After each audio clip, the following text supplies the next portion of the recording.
Millions of bees attack a desperate tiger. The unbelievable rescue will surprise you. A roar of pain shattered the tranquility of the Yellowstone wilderness as the tiger, weakened by hunger and bearing old scars across its flank, desperately tried to escape the furious swarm. The bees, forming a dense, pulsating cloud, advanced with terrifying precision, each sting a sentence of agony. The feline, accustomed to being the predator, felt for the first time the desperation of becoming prey. Its yellow eyes, wide with fear, searched frantically for an escape route, while the incessant buzzing drowned out every other sound in the forest. The trees, silent witnesses, seemed to close in around it, making retreat impossible. The attack was brutal and appeared calculated, an aggression that went beyond the natural behavior of bees. Miles away, in a cramped apartment converted into an environmental monitoring station, Dr. Emily Blackwood jolted upright in her chair. The unexpected alert from one of their hidden cameras had interrupted her third consecutive coffee of the morning.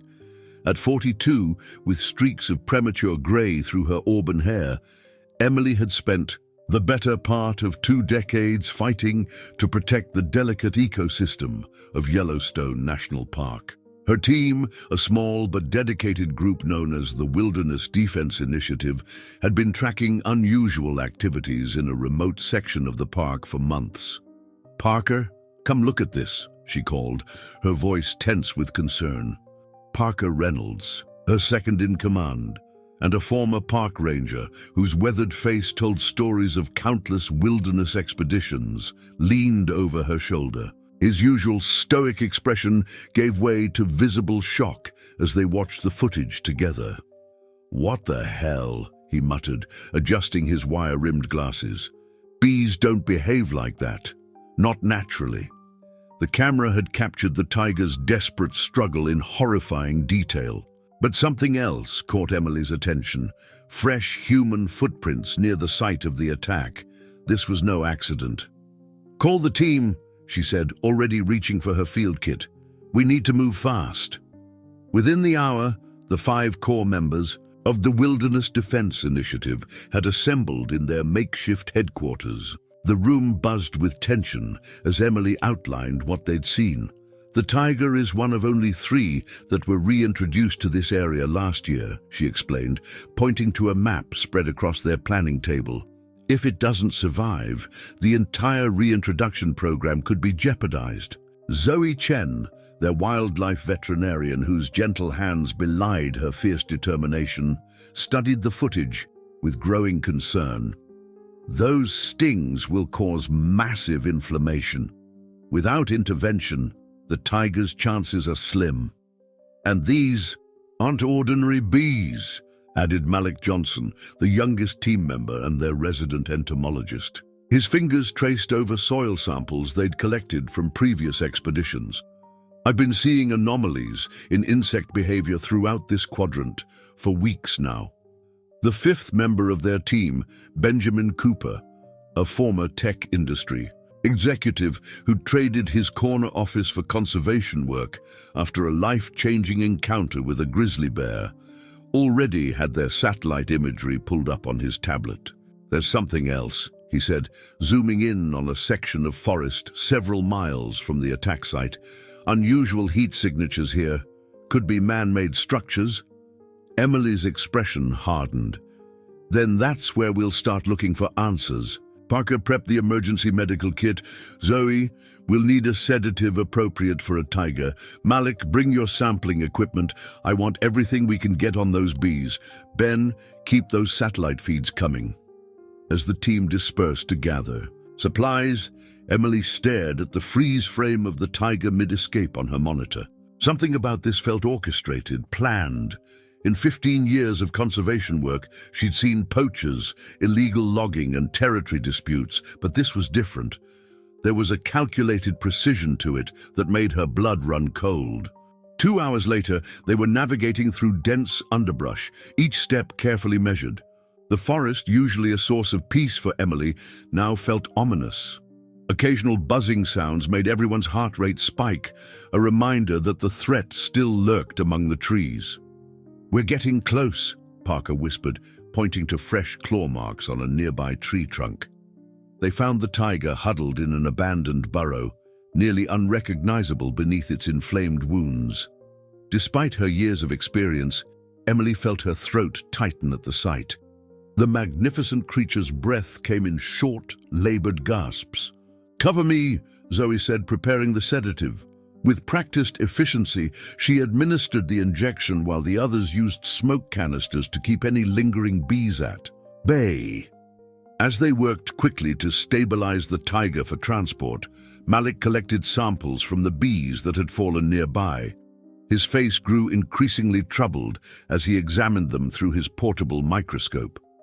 "Em," he called softly, his voice uncharacteristically grave. "These bees, they're not natural. The venom sacs are enlarged and there are structural anomalies in their thorax. I think they've been genetically modified." A heavy silence fell over the group, broken only by the tiger's labored breathing. "Modified how?" Emily asked, though she already feared the answer. "Enhanced toxins, exaggerated aggressive behavior. It's as if they were programmed to attack." Malik looked up from his microscope, his dark eyes reflecting the seriousness of his discovery. Someone engineered these insects. The implication hung in the air like a physical presence. If the bees had been modified, who was behind it? And perhaps more importantly, why? As they carefully loaded the sedated tiger onto their makeshift stretcher, a distant mechanical whirring caught Emily's attention. She signaled for silence, and the team froze in place. Through the canopy above, the unmistakable outline of a drone passed overhead, its camouflaged exterior making it nearly invisible against the forest backdrop. "Someone's watching us," Parker muttered. Emily's mind raced. The footprints, the modified bees, and now surveillance drones. This was far bigger than animal poaching or environmental vandalism. Someone was conducting sophisticated experiments in Yellowstone, using the park's wildlife as unwitting test subjects. "Change of plans," she announced quietly. "We take the tiger to the backup facility, not headquarters. And from now on, we assume we're being monitored."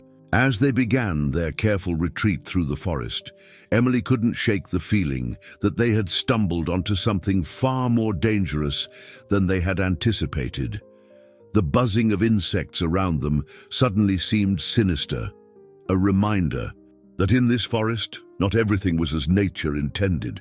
Behind them, unseen in the shadows, a small red light blinked on another hidden camera, tracking their every move.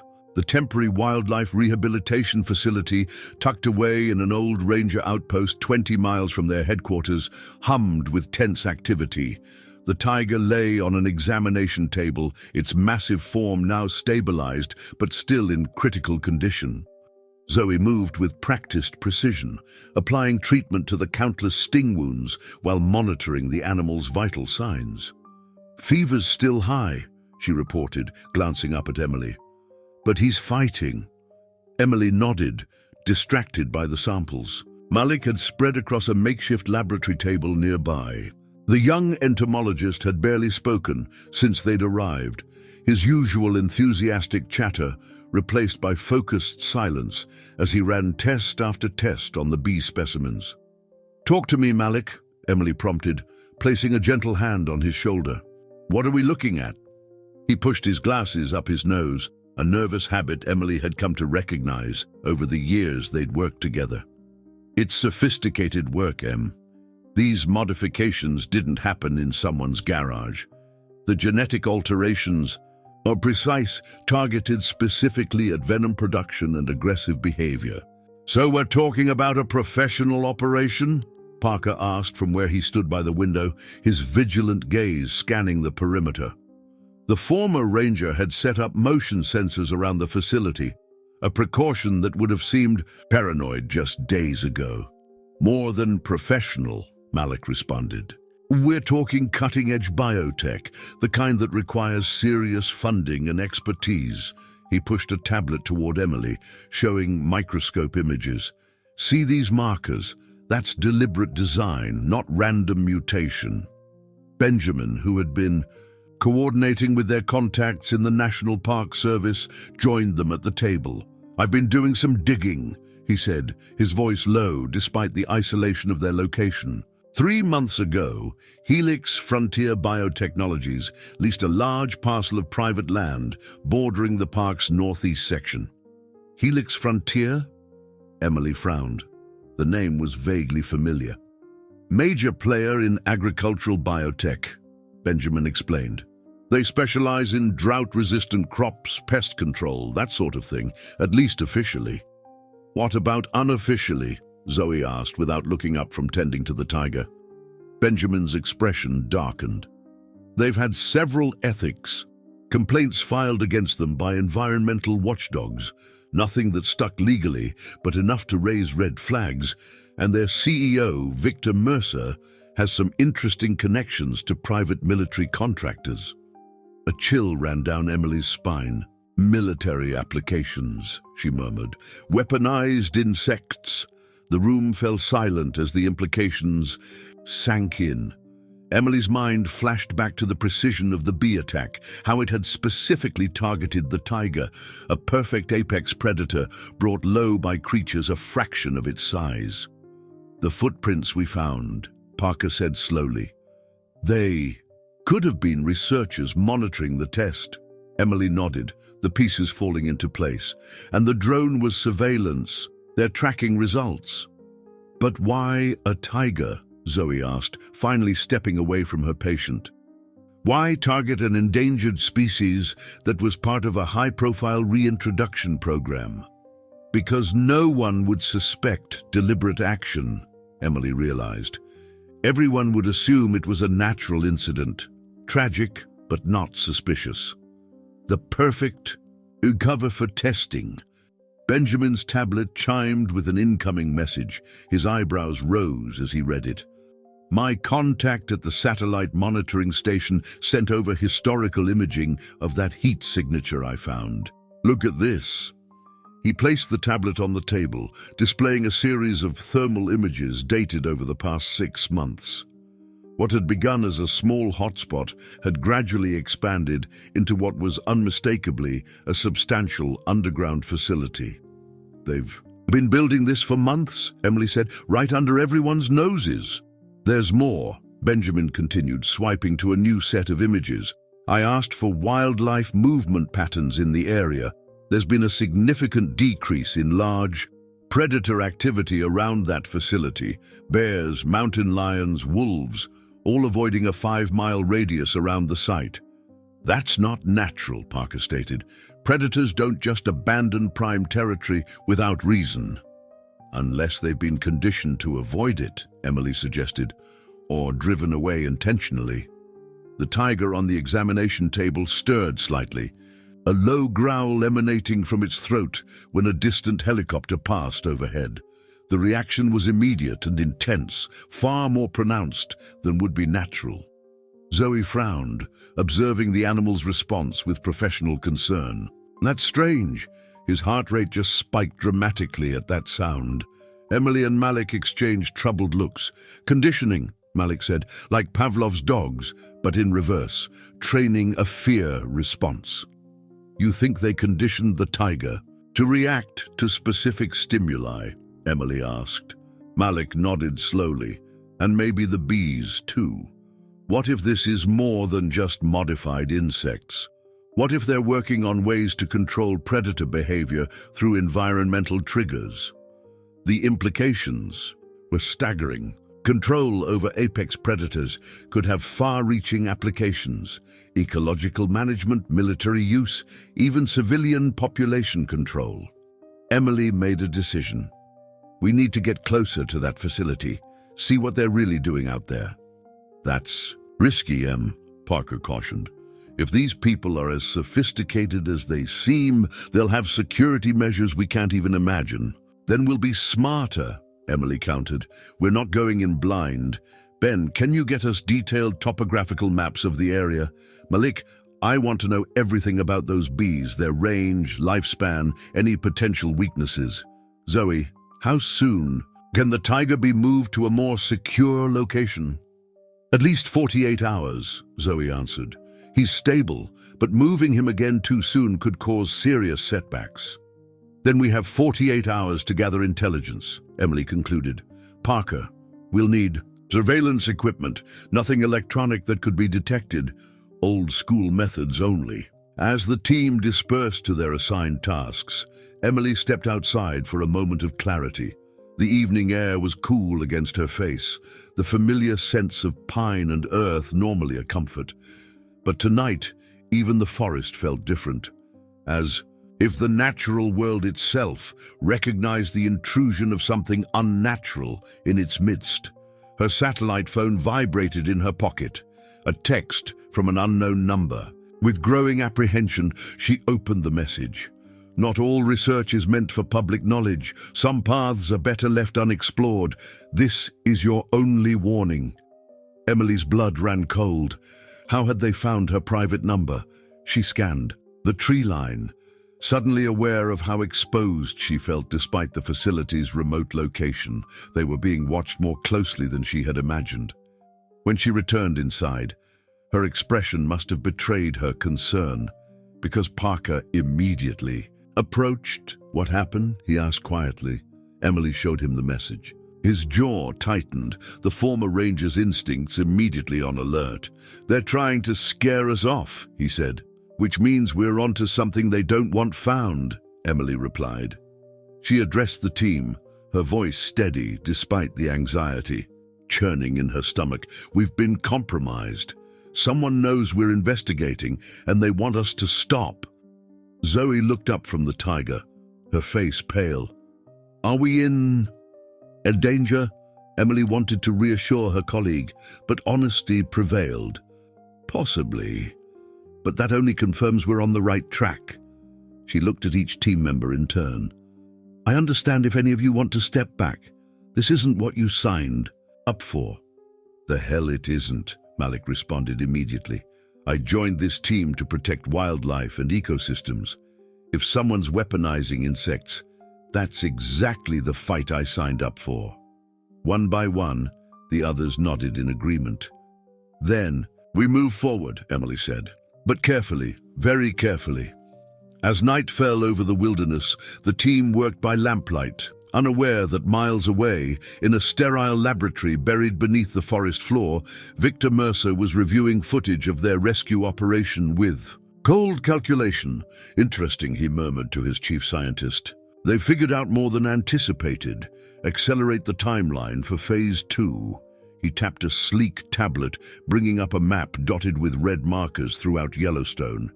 Release the second swarm tomorrow. Let's see how our environmental crusaders handle the escalation.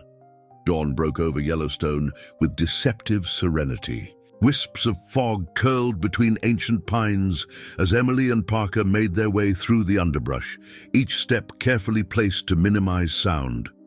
They had left Benjamin at the temporary facility to coordinate communications and monitor the tiger, while Zoe focused on the animal's treatment. Malik, with his expertise in insects, had insisted on joining the reconnaissance mission.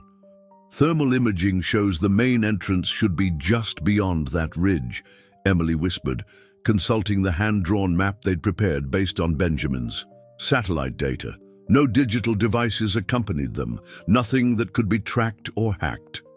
Parker nodded, his experienced eyes scanning the terrain. 20 years as a ranger had taught him to read the wilderness like a book, and something about these woods felt wrong. Notice how quiet it is, he murmured. No birds, no small mammals. Emily had noticed. The unnatural silence hung heavy in the air, a warning as clear as any sign could have been. Malik crouched nearby, examining the soil with a frown. The ground here is saturated with chemical compounds, he said softly. Some kind of repellent, I'd guess, designed to keep wildlife away without being obvious to humans. They continued their careful approach, staying low and using natural cover. After another half-mile, Parker raised his hand in a silent signal to stop. Ahead, nearly invisible among the trees, stood a small utilitarian building that resembled a maintenance shed. Its weathered exterior would appear innocuous to casual hikers, just another Park Service structure. But the three subtle cameras mounted at the corners and the faint hum of an advanced ventilation system told a different story. "That's no shed," Parker whispered. "Entry point to the underground facility?" Emily suggested. "Most likely. And guaranteed to have security measures we can't see." Malik pointed to a barely visible path running alongside the structure. "Let's circle around, see if there are other access points." They spent the next hour making a wide perimeter around the building, observing from concealed positions. Twice they spotted individuals in unmarked grey uniforms entering or exiting the structure, using what appeared to be biometric scanners. "For access, professional security," Parker noted grimly. "Military bearing." From their hidden vantage point in a dense thicket, they watched as a delivery truck arrived, its side panels marked with the inconspicuous logo of a local supply company. The driver, however, moved with the alert precision that betrayed specialized training. "They're good at maintaining their cover," Emily observed, "everything designed to avoid attention." When the truck departed, Emily made a careful record of its registration number in her notebook. As she wrote, a faint buzzing reached her ears, so subtle at first that she almost dismissed it as imagination. Malik tensed beside her. "Do you hear that?" The buzzing grew gradually louder. Through the trees, a dark cloud appeared, moving with unsettling uniformity. "Bees," Parker hissed. "We need to move. Now." They retreated with controlled urgency, moving downwind and using a small vial of masking scent Malik had prepared. The swarm passed overhead, seemingly drawn to a specific location. "They're being directed," Malik whispered as they watched from a safe distance. "Look at that formation. That's not natural behavior." The insect cloud descended toward a clearing half a mile from the facility where a small herd of elk had gathered. What happened next confirmed their worst fears. The swarm enveloped the largest bull elk with terrifying precision, ignoring the others completely. The animal's panicked bellowing echoed through the forest as it tried desperately to escape. "They're targeting the dominant animal," Emily realized, her voice tight with disgust. "Just like with the tiger." "We need to document this," Malik said, reaching for the mechanical camera they'd brought. The sound of approaching voices caused them to freeze. Through the undergrowth, they glimpsed two researchers in protective gear, observing the attack, taking notes with clinical detachment. "Subject shows expected response patterns," one was saying. "Pheromone targeting mechanism functioning at 98% efficiency." "Mercer will be pleased," the other replied. "The Pentagon representatives are arriving tomorrow. If this demonstration is successful, funding for Phase 3 should be approved." Emily felt her blood run cold. Pentagon representatives. This wasn't just corporate research, it had military connections. They waited, motionless, until the researchers departed, following at a safe distance to gather more intelligence.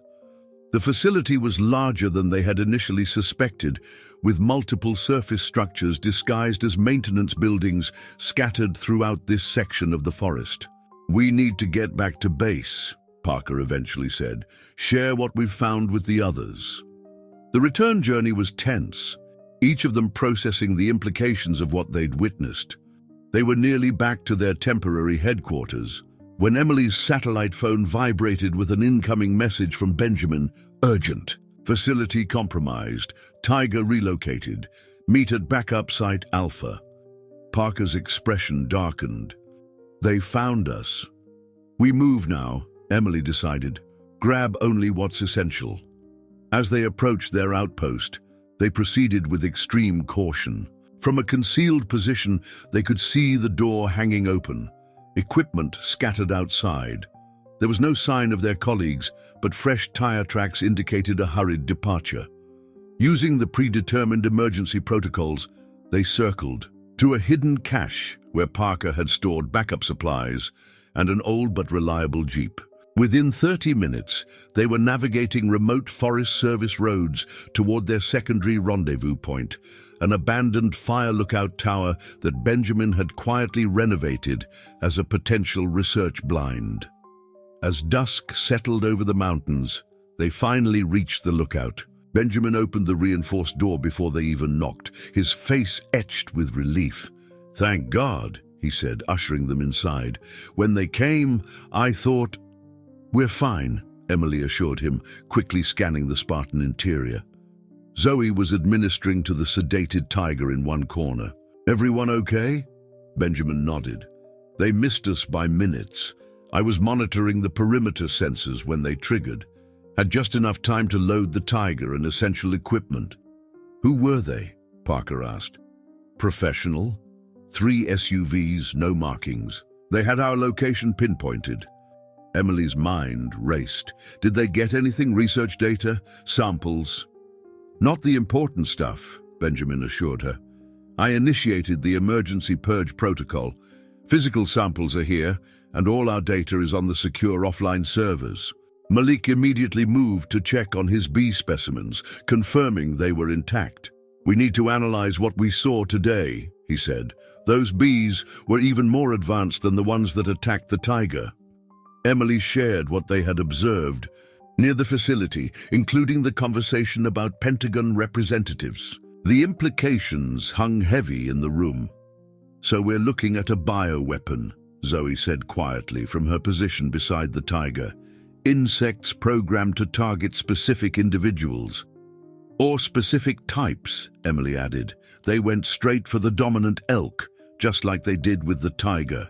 They're designing a system to take out alpha predators or leaders, and testing it on endangered species in a national park," Benjamin said with disgust, "where any incidents would be attributed to natural causes." Parker, who had been unusually quiet, finally spoke. "There's something we're missing. This is too elaborate for simple weapons testing. Why here? Why these specific animals?" Emily had been wondering the same thing. The researchers mentioned Phase 3. Whatever we witnessed is still early stage. Benjamin's satellite phone chimed with an encrypted message. He read it with growing concern. "My contact at the Park Service just sent over historical incident reports. There have been 6 unexplained predator incidents in the past month, all involving unusually aggressive interactions with insects. They're scaling up," Malik concluded. "The tiger wasn't the first test." "We need to go public with this," Zoe urged, "before they can cover their tracks." Emily shook her head. "Not yet. We need irrefutable evidence, something they can't dismiss or explain away." She looked around at her team. "Helix. Frontier has powerful connections and an army of lawyers. If we move too soon, they'll bury this and us along with it." "Then we infiltrate," Parker suggested, the former ranger's expression resolute. "Get inside that facility. Find their research. Data, document everything."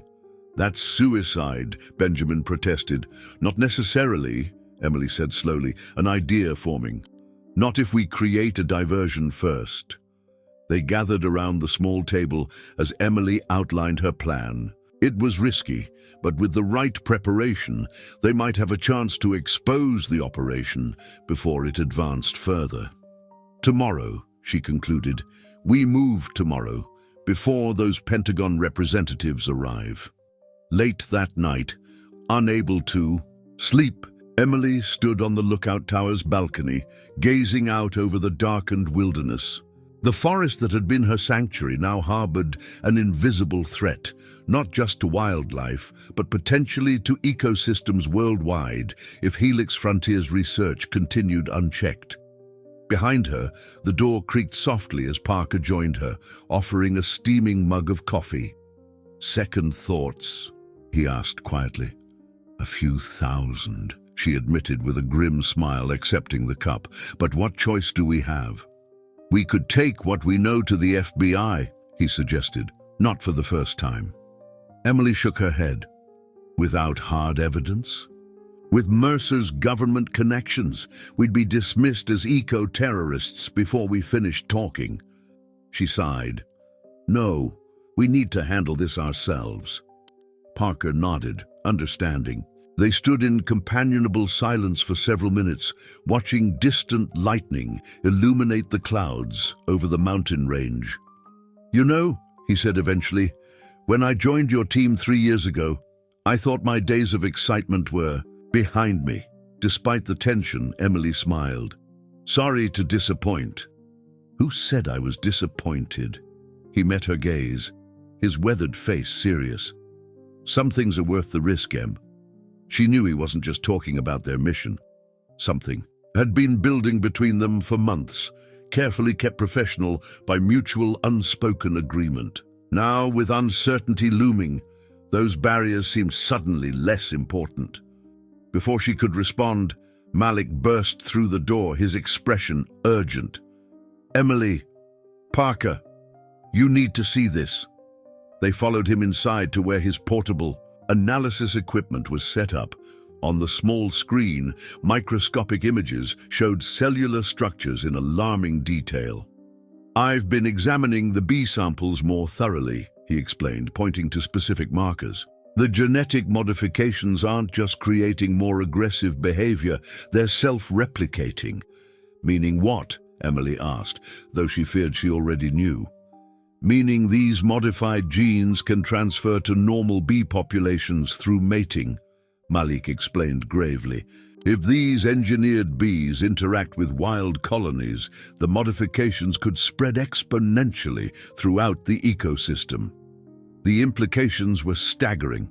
Not just a targeted weapon, but one with the potential for uncontrolled environmental contamination. How far could it spread? Parker asked. Malik's expression was grim. Theoretically, there would be no limit. Bee populations are connected across continents. Over time, these modifications could become the new normal. Emily stared at the images, a cold certainty settling in her chest. Then we don't have a choice, she said quietly. We have to stop this. Tomorrow. As if sensing the gravity of their discussion, the tiger stirred in its corner, a low rumble emanating from its chest as it shifted restlessly in sedated sleep. Its destiny, like theirs, would be determined in the next 24 hours. The plan came together with military precision by dawn. Years of conservation fieldwork had taught them adaptability, but this was different. This was deliberate infiltration of a secured facility. Parker's background provided crucial expertise as they prepared. Timing is everything, he reminded them, spreading out hand-drawn maps on the lookout tower's worn table. We have 3 objectives. Gather evidence of the genetic engineering program, document the military connection, and identify the full scope of their testing. Emily nodded, checking the specialized camera Benjamin had modified. Zoe stays here with the tiger. Ben, you'll coordinate from the perimeter with the communication equipment. Malik, Parker, and I go in. I've analyzed the chemical compounds in the soil samples, Malik explained, indicating vials of clear liquid. This should temporarily neutralize their insect pheromone markers if we encounter any swarms. It won't stop a direct attack, but it makes us less visible to their targeting systems. Benjamin had been working through the night on their diversion. The remote-controlled decoys are ready, he said, demonstrating a small device that mimicked the heat signature and movements of a large predator. Once activated, they'll draw attention to the north quadrant, away from your entry point. What about internal security? Zoe asked, concern evident in her voice. We stay in the maintenance tunnels as much as possible, Parker answered. According to the thermal imaging, there's an extensive network beneath the main facility, less likely to be heavily monitored than the primary research areas. Emily checked her watch. The Pentagon representatives are scheduled to arrive at noon. We need to be in position by 11:30. They spent the morning making final preparations. Zoe ensured the tiger was stable, administering long-lasting sedatives that would keep it calm during their absence. The magnificent predator was showing signs of recovery, though the psychological effects of its conditioning remained concerning. "Be careful out there," Zoe said, as they prepared to depart, embracing each of them in turn. "This animal needs you to come back." The unspoken message was clear. They all needed each other to return safely. The journey to their infiltration position was tense but uneventful. They used natural ravines and dense forest cover to approach the facility from the southeast, a direction Benjamin's satellite analysis had identified as having the least surveillance coverage. By mid-morning, they were in position half a mile from the main entrance, concealed in a natural depression overlooking the area. Benjamin had set up their communication relay at a safe distance, using old-fashioned radio frequencies that would be harder to detect than digital signals. Perimeter security consists of motion sensors and cameras, Parker observed through binoculars. Regular patrol patterns, approximately 15-minute intervals. They watched as a black SUV with government plates arrived at the main entrance. Two men in suits emerged, met by individuals in lab coats. One of them, a tall man with silver hair and commanding presence, Emily recognized from news articles. "That's Victor Mercer," she whispered, "CEO of Helix Frontier." The group disappeared inside the facility. Moments later, as if on cue, another vehicle arrived, a delivery truck identical to the one they had observed the previous day. "That's our window," Parker decided. "Ben, initiate the diversion on my mark." They moved quickly toward the service road leading to the rear of the facility. Benjamin's voice crackled through their earpieces. "Decoys activated. Heat signatures deployed at North Quadrant." Almost immediately, they noticed increased activity around the perimeter as security personnel responded to the unexpected anomalies. Parker led them to a maintenance access point he had identified from the thermal imaging, a ventilation shaft partially concealed by native vegetation. Standard procedure would route most security to the disturbance, he explained as he worked to open the access panel. Skeleton crew remains at main positions. The panel came loose with surprising ease, revealing a narrow vertical shaft. "Maintenance tunnel should connect approximately 20 feet down," Parker said, securing a rope. "I'll go first." One by when they descended into the darkness beneath Yellowstone, the air in the tunnel was cool and carried the faint scent of machinery and disinfectant, starkly unnatural compared to the forest above. Low emergency lighting cast eerie shadows as they moved cautiously forward. According to the thermal map, the main laboratory should be in this direction, Emily whispered, consulting her hand-drawn guide. They moved as silently as possible, freezing at every distant sound. The maintenance tunnel branched repeatedly, forming a labyrinthine network beneath the facility. At each junction, Malik left inconspicuous marks to guide their potential retreat. After 15 tense minutes, they reached a section where the utilitarian concrete gave way to more sophisticated infrastructure, polished metal walls and advanced air filtration systems. "We're getting close to something important," Emily observed. Parker held up his hand, signaling them to stop. Ahead, voices echoed from around a corner. They pressed themselves against the wall, barely breathing, as two technicians passed by, engrossed in conversation. "Still unstable beyond the third generation," one was saying. "The modified genes become dominant too quickly, causing colony collapse. Mercer doesn't care," the other responded dismissively. "He just needs it stable enough for the demonstration today. The military contract is all that matters." Once the technicians were gone, the trio exchanged meaningful glances. "We need to find that demonstration," Emily whispered. They continued more cautiously, eventually reaching a ventilation grate that overlooked a large laboratory space. Below them, scientists in hazmat suits worked with equipment Emily had never seen before. Along one wall stood a row of glass enclosures containing different insect species. Not just bees, but wasps, hornets, and even mosquitoes. "They're scaling up to multiple vectors," Malik whispered, his voice tight, with professional horror. "This goes way beyond what we thought." Emily carefully photographed the laboratory with their specialized camera, documenting each section methodically. Behind one of the containment units, a digital display showed a map of the United States with dozens of red markers scattered across national parks and wildlife preserves. "They're planning deployment sites," Parker breathed.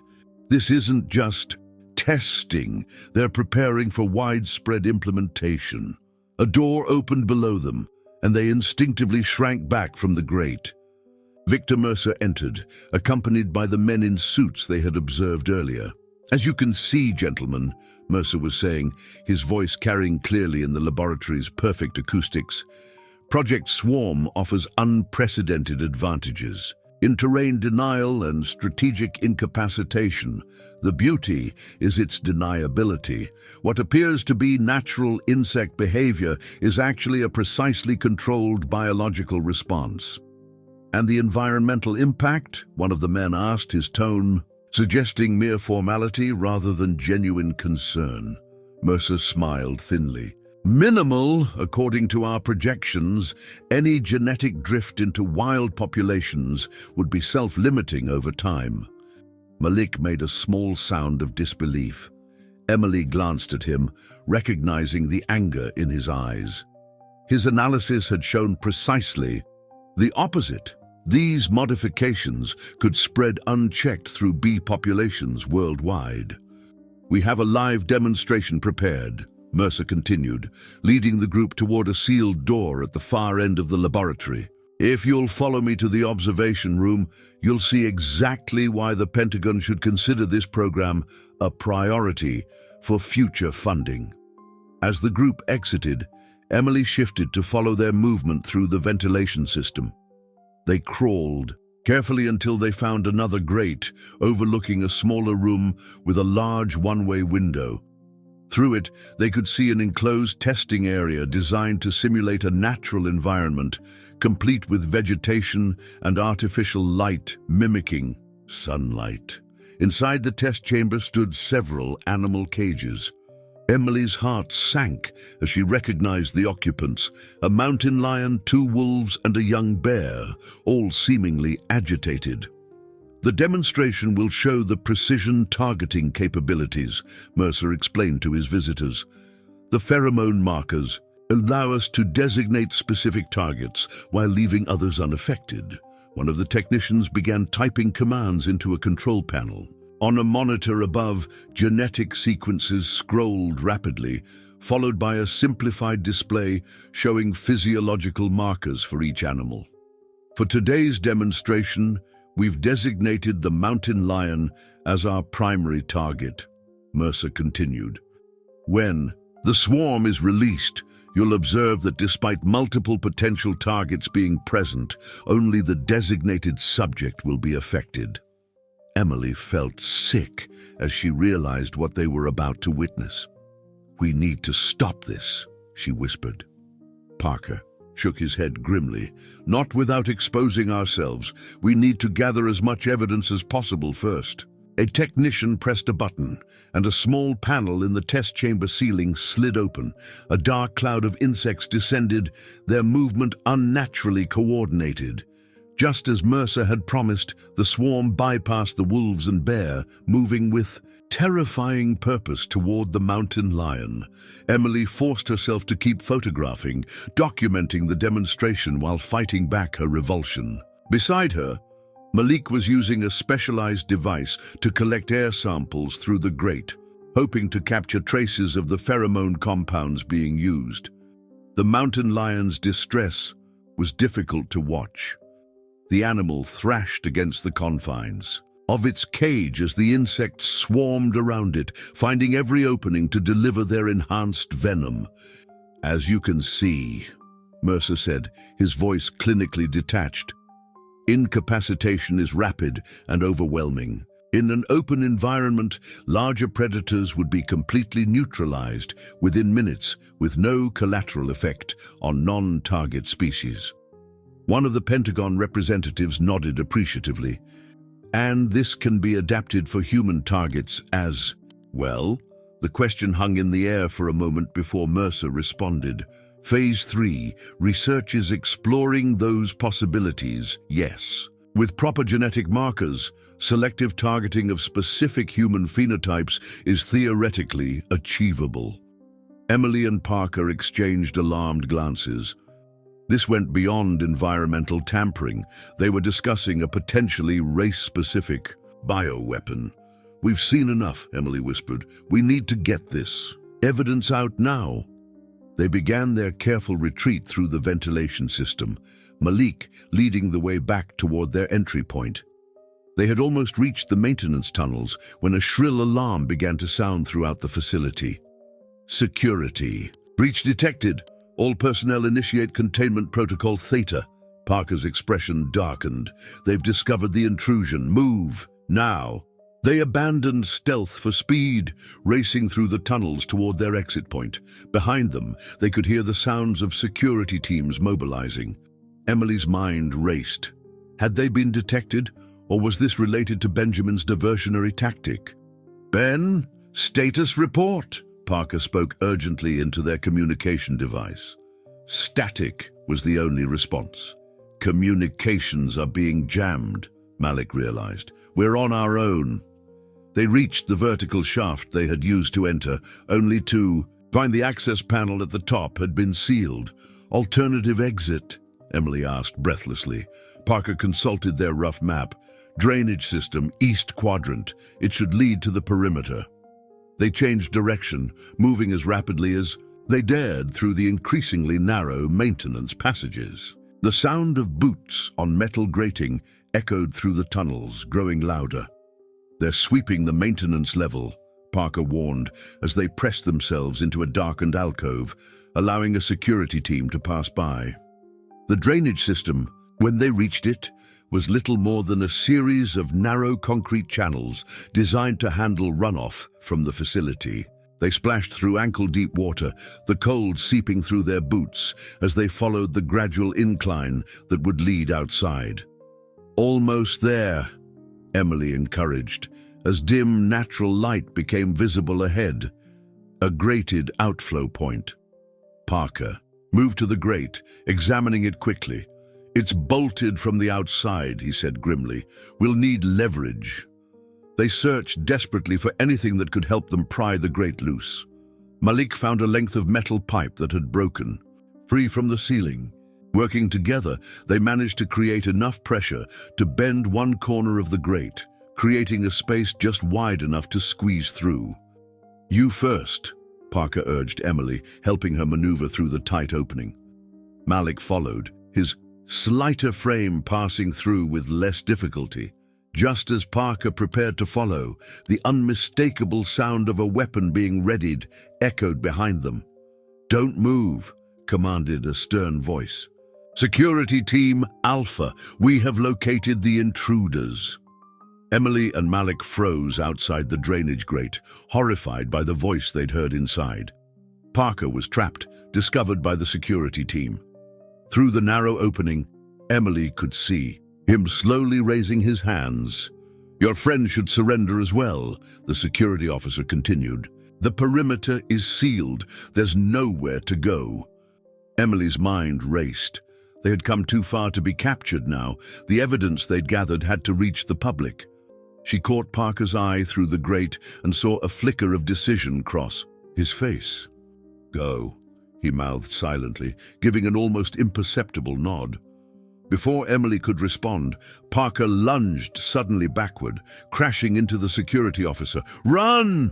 he shouted as they tumbled out of view, the sounds of a struggle echoing in the drainage tunnel. "We can't leave him," Malik whispered urgently.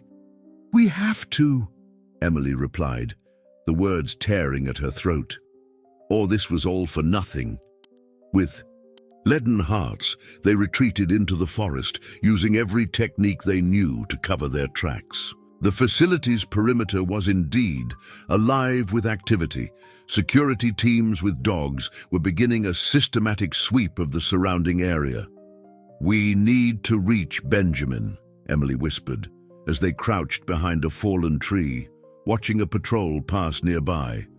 "If he's still out there, Lee." They navigated a circuitous route toward Benjamin's last known position, moving with painstaking care to avoid detection.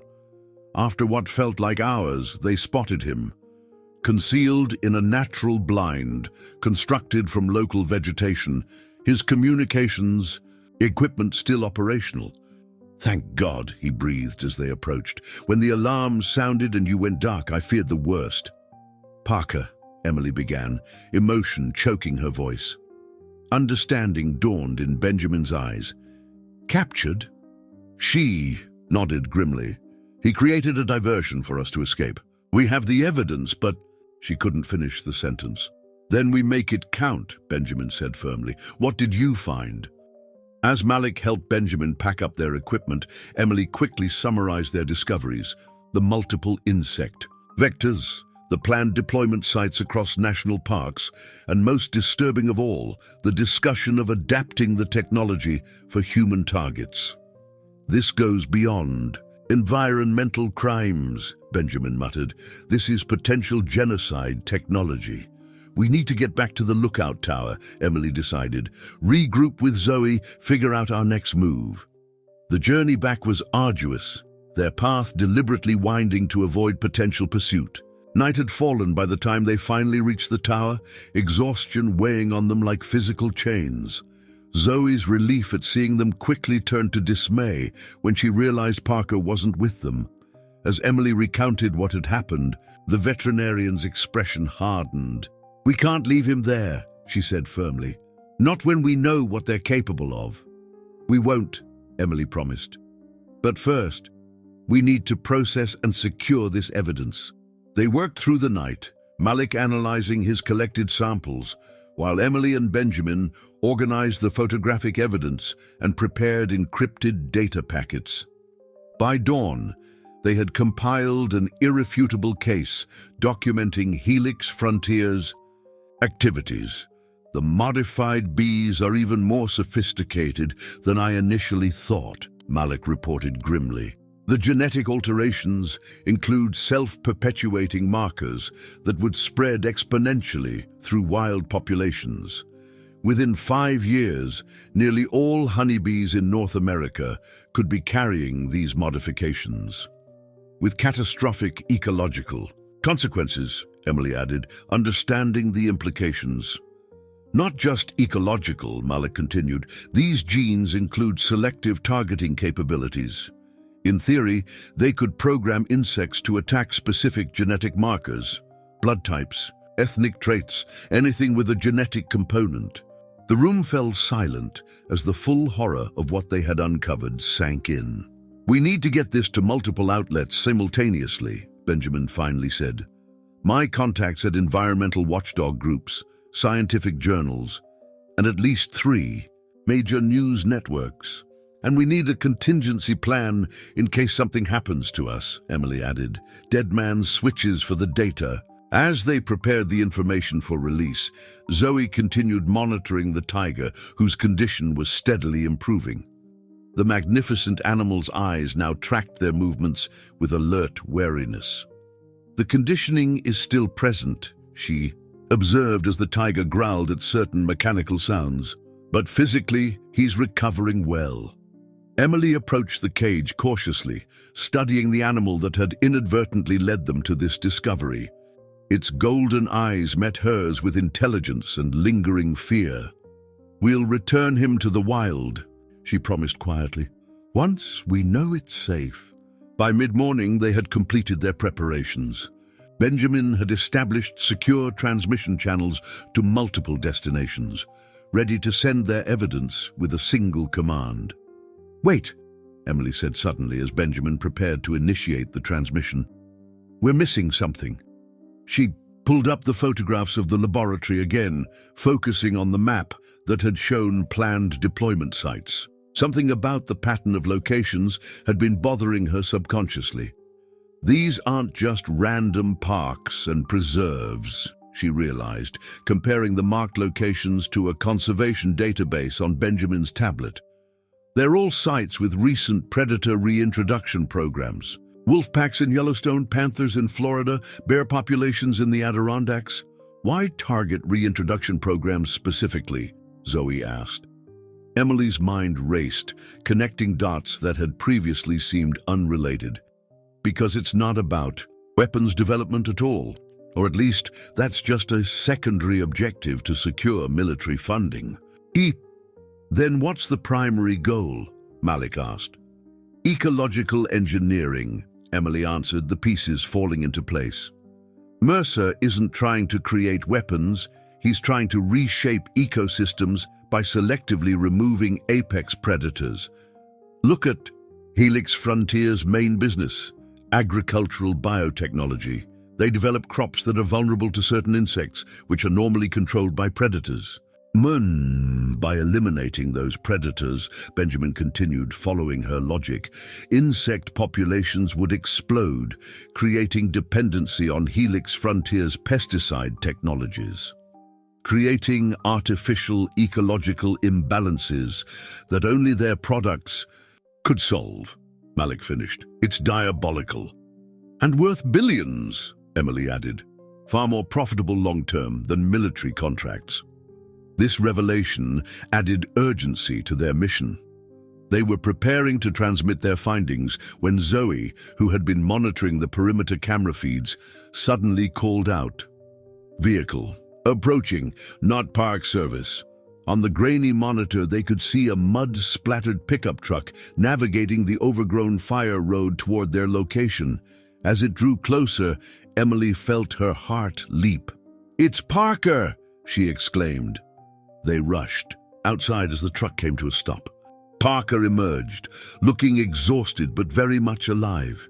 His left arm was crudely bandaged, and a bruise was darkening on his cheekbone, but the grin he gave them was triumphant. "Miss me?" he asked as Emily embraced him fiercely. "How did you escape?"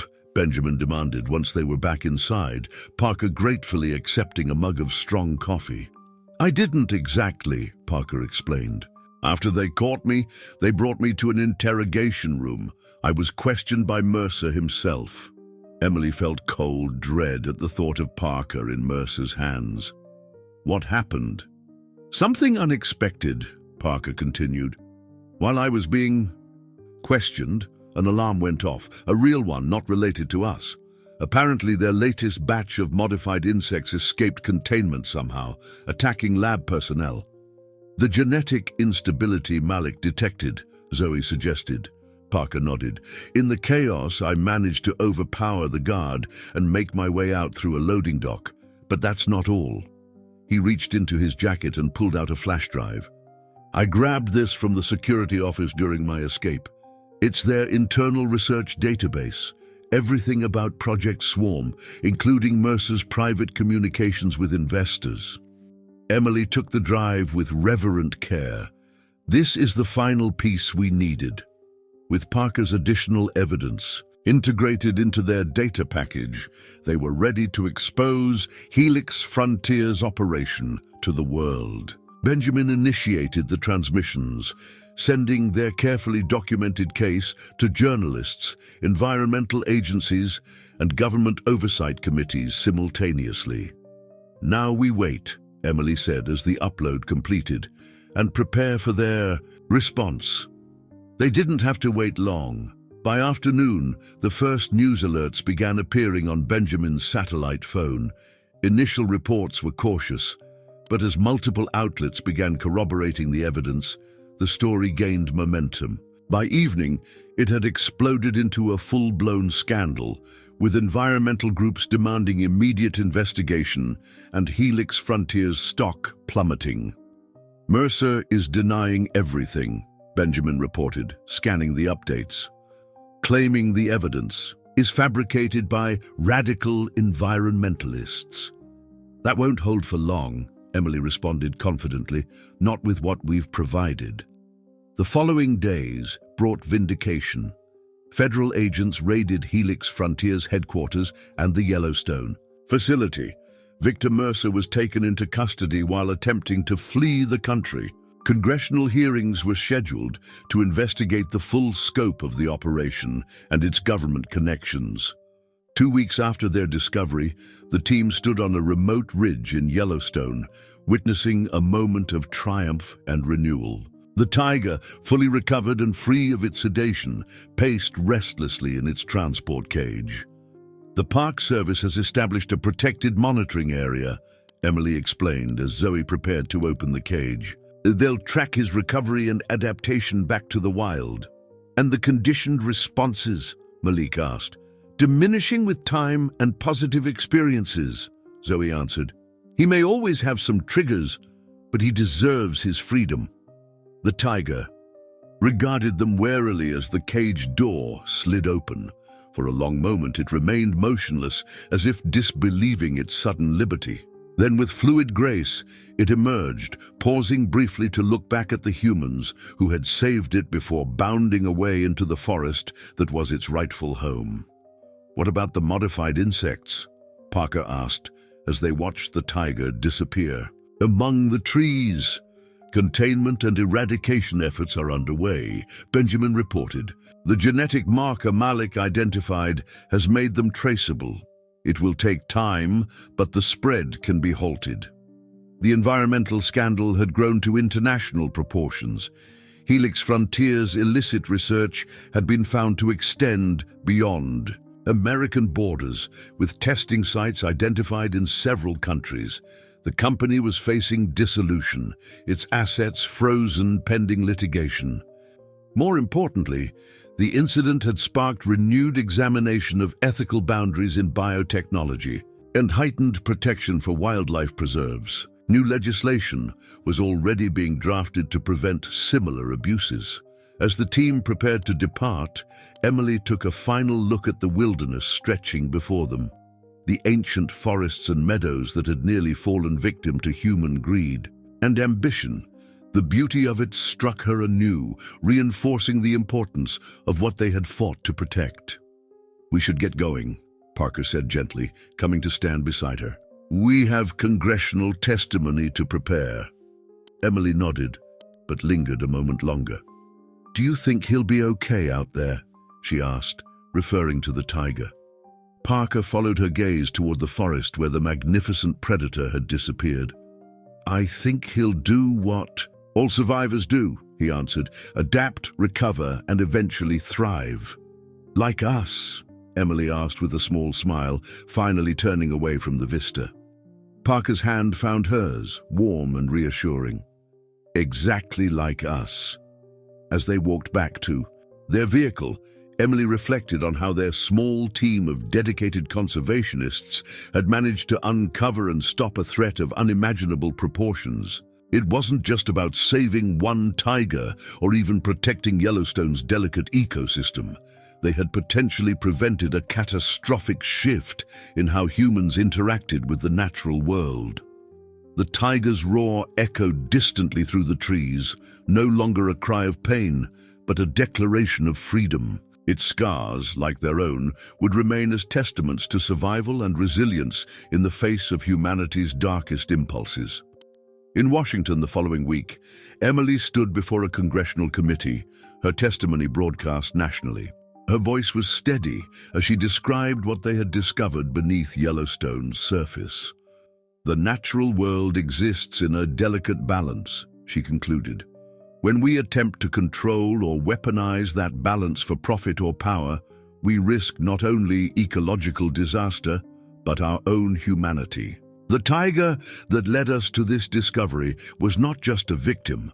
It became a symbol of nature's resilience and our obligation to protect rather than exploit. The committee chambers erupted in applause. Seated behind her, Parker, Zoe, Malik, and Benjamin, her team, her friends, her family of choice, shared quiet smiles of accomplishment. Outside the hearing room, a reporter asked what she planned to do next. "Continue our work," Emily answered simply. "There are still forests to protect, species to save, and balances to maintain." And as news cameras flashed around her, Emily Thought of the tiger now roaming free in the wilderness, its magnificent spirit unbroken despite all it had endured, a living reminder that some connections, once formed, transcend understanding and persist against all odds. In the months that followed, the team expanded their environmental monitoring initiative, developing new technologies to detect unauthorized experimentation in protected areas. Their work became a model for conservation groups worldwide, demonstrating how vigilance and dedication could effectively safeguard natural treasures. The tiger, tracked by non-invasive methods, was observed to be thriving in its new territory.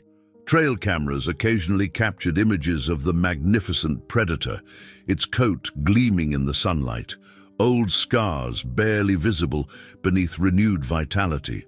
Emily kept one such photograph on her desk, a reminder not just of what they had overcome, but of what remained worth fighting for. Dear listeners, we hope that Emily and her team's journey to uncover the truth beneath Yellowstone has moved you. To continue this emotional journey, we prepared a special playlist with equally captivating stories. Find it by clicking on your left. If you enjoyed this story, don't forget to subscribe to our channel and give the video a thumbs up. Every day we bring unique stories that explore the complexity of life and our relationship with the natural world. Don't miss our upcoming content. We can't wait to see your thoughts in the comments section.